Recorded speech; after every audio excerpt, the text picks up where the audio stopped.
All right, let's break down the high-stakes world of SAT prep, but we're doing it specifically for students in Gainesville who are staring down this brand new digital SAT. If you've got your sights set on the University of Florida or one of those life-changing scholarships, you are in exactly the right place. Let's get into it.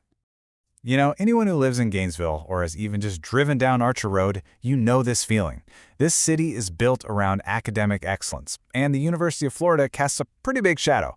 For high schoolers here, it creates this unique mix of huge dreams and, let's be honest, a ton of pressure. And so often, the gatekeeper to that future is the SAT.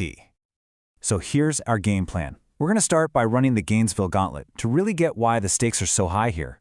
Then, we'll ask the $24,000 question, and yes, that's a real number. We'll dive into the new digital battlefield that is the modern SAT, talk about why a local advantage matters, and then we'll wrap it all up with a 5-step battle plan to get you to the finish line. Okay, first up, the Gainesville Gauntlet. See, in an academic powerhouse town like this one, the stakes for this test are just different. They're higher, especially if you're in one of the intense programs at a school like Buchholz or Eastside. When it comes right down to it, it's about this. The two biggest prizes for so many students are that acceptance letter from UF and that incredible financial boost from the Florida Bright Future Scholarship. A high SAT score isn't just a nice little bonus on your application, it's the critical key that can unlock both of those doors. So let's talk about the real, tangible value here. We're calling this the $24,000 question for a reason. But before we get to the money, we have got to clear the air on something you've probably heard a lot about. This whole idea of colleges being test optional. Let's just bust this test optional myth wide open. Elite schools, we're talking MIT, Dartmouth, they're actually bringing back their testing requirements. Why? Because the data shows these scores are really good predictors of how well a student will do in college. And get this, look at UF's own numbers. For the class coming in fall 2024, the middle half of accepted students scored between a 1340 and a 1490. That means a quarter of them scored even higher. In a competitive environment like that, a great score isn't optional, it's one of your most powerful weapons. Okay, I want you to burn this number into your brain. 1340. This is not just some random score. For any student in Florida, this is the magic number. This is the score that unlocks the state's absolute best, most valuable scholarship. And that number, that 1340, is what unlocks this number. Hitting that score can mean a 4-year scholarship worth more than $24,000. All of a sudden, you see that test prep isn't just an expense. It might be the single best financial investment your family can make during high school. And look, here's the breakdown plain and simple. You get that 1340, you earn the Florida Academic Scholars Award. That's 100% of your tuition covered. But drop just 130 points to a 1210, and you're at the medallion level, which only covers 75%. That gap, that's a huge financial difference over 4 years, all riding on just 130 points. But here's the kicker. Earning that score just got a lot more complicated because the test itself is totally changed. I mean, completely. The SAT your parents took or even your older siblings, it's gone. The new digital SAT is a whole different beast, and all the old strategies, they're basically useless now.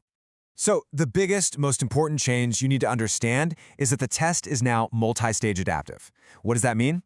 Well, simply put, how you do on the first half of a section directly determines how hard the second half is.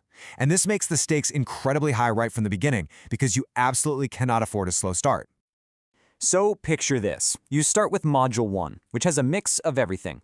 Then, the test's algorithm does a quick sort, analyzing your performance. If you crushed it, it sends you to a harder Module 2. That's the only path to a top-tier score. But if you stumbled, you get routed to an easier Module 2, and here's the crucial part. Your score is now capped. It's literally impossible to break into that top 650 to 800 range for that section. And the changes don't stop there. This is like a lightning round of old versus new. Those crazy long, boring reading passages, gone. Now it's dozens of short, single-paragraph questions. Reading and writing, they're mashed together now, and this one is huge. You now have an amazing graphing calculator called Desmos built right into the test for every single math question. That is a total game changer if you know how to use it. Okay, so we know the stakes are incredibly high, and we know the test format is completely new. So the big question is, how in the world are you supposed to prepare for this thing? This brings us to the local advantage and why those generic one-size-fits-all prep courses so often fail ambitious students right here in Gainesville. Think about it. A big national chain is designing a course for some imaginary average student. It doesn't know you're in the IB program at Eastside and your content knowledge is solid, but your timing is off. And free resources like Khan Academy, they're a fantastic library of information, but a library can't be your coach. A local expert gets the Alachua County curriculum, they can give you a personalized diagnosis, and most importantly, they provide real accountability. So what do you actually do? You need a clear, actionable plan. Success on this test isn't about luck or some kind of magic. It's about a disciplined process. So let's walk through a proven 5-step strategy that is your path to victory. Step 1, you have to get a baseline. That means taking a full official practice test in the College Board's Blue Book app. Step 2, set real data-driven goals. You know the numbers now, 1340 for Bright Futures, maybe 1450 plus to be competitive for UF. Step 3, build your toolkit. You have to figure out if your problem is content, stuff you don't know, or strategy, how you take the test. Step 4, get expert feedback. You need a coach who can spot the flaws in your process that you're blind to. And finally, Step 5, practice, review, repeat.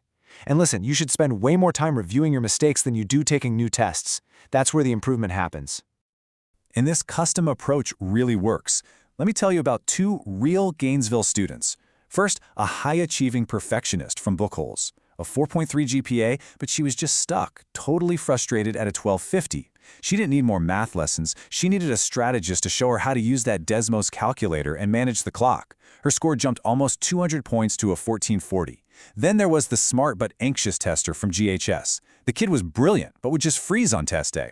He needed a mentor to build his confidence and take the mystery out of the adaptive format. He ended up with a 1350, securing his full scholarship before his junior year was even over. So we end right back where we started, with the big question.